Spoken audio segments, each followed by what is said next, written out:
Okay, so this is the hitch right here, including the part number for anybody who's trying to get one. And it's not an unboxing, but I do have to take it out of the box. And you may hear the dog messing with the water there, so excuse that. So, okay, so it comes with some instructions. Don't do it. Comes with these instructions here, which are blurry. Okay, so it comes with some instructions here. A couple of pages of it. Looks like a couple of pages of instructions. It's not, I don't think it's going to be too difficult to put the hitch on, but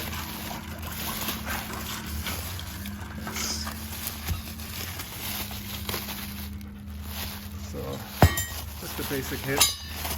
Also comes with the cover here, so that's cool. All right.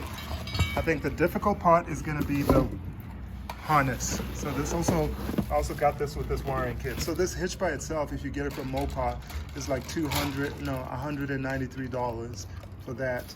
And then this wiring kit, and that's let's see if we can get it to focus.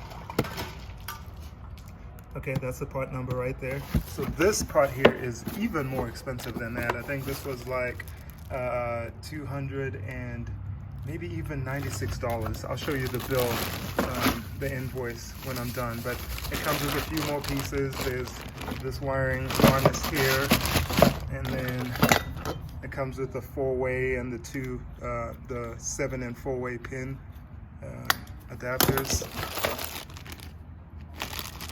Okay, and this has to be wired along the vehicle on the inside all the way up to the front. So I'm not really looking forward to that. But we'll do the hitch first, and that should be pretty straightforward. Okay, so these bolts go with the hitch, and in case you've lost yours, there's the part numbers in here.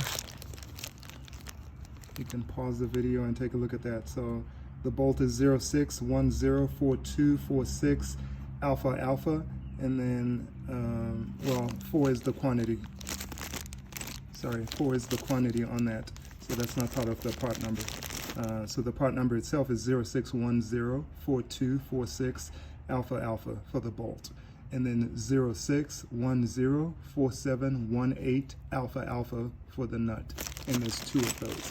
So some of these are self-threading because they're gonna go into this right here, so they don't need nuts. So the nuts are gonna go on the outside. Okay, for my tools, I've got an 18mm socket. Okay, so here's what we're gonna do here. We're gonna loosen, I've already started loosening these bolts. My Jeep is a little different, and some of yours will be a little different, where they've got 2 of these bolts. Here's the first one right here, and it just goes in through that. And then it screws into one of these bolts right here, which are just fastened to this little plate. So what you're gonna have to do is loosen this, which is 10mm, loosen that, 10mm, loosen that, which is 18mm, and loosen that, that's 18mm as well. And then once these are both out, there should be enough room, you can see there's starting to be room right here, to squeeze in the hitch and just put it up there. So that's the plan. Okay, so I just got this pushed in here, and what I did is that I've got this little fork right here. So I just used that to pry between the frame of the vehicle right here and that shield, or that little piece that's right here. And I just pried, and then I lodged a piece of 1x4 or 1x2 in there like that. And that allowed me to fit this in. So if you look over here, this little shield actually has some holes, and those holes is where those holes on the hitch itself plug into those holes. So once it fits through those holes between the frame of the vehicle and that little shield right here, it goes between those 2 is where the hitch goes. You can see right there. And there's that hole right there. And that nut that you see right there is welded onto the hitch. So that's the nut that's welded onto the hitch, and that's where those bolts are gonna drive to the center. The 2 center bolts drive in and screw into that, and then the outside ones I believe I'm just going to use the factory bolts that come with it. So no need to use the ones that came with the kit over there. So now that that's in, it actually stays in because it's hooked into those bolts right there, hold it in place.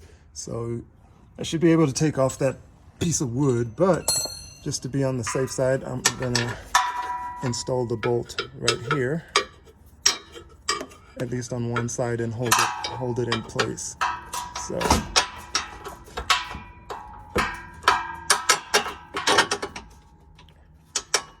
it's of course hard to do with one hand while you're holding a camera with the other one, but it's working out. So there it is.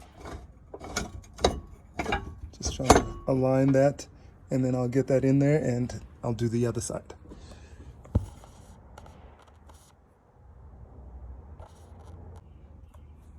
Okay, so that's the finished product right there. We got the 2 bolts that came with the Jeep, that one on the end, the 2 of the 4 that came with the kit.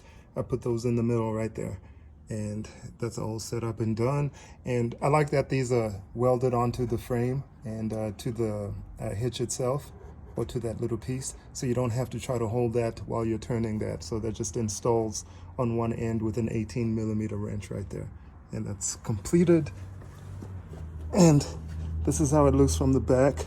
Not bad at all. And you've got a couple more recovery points right there and there.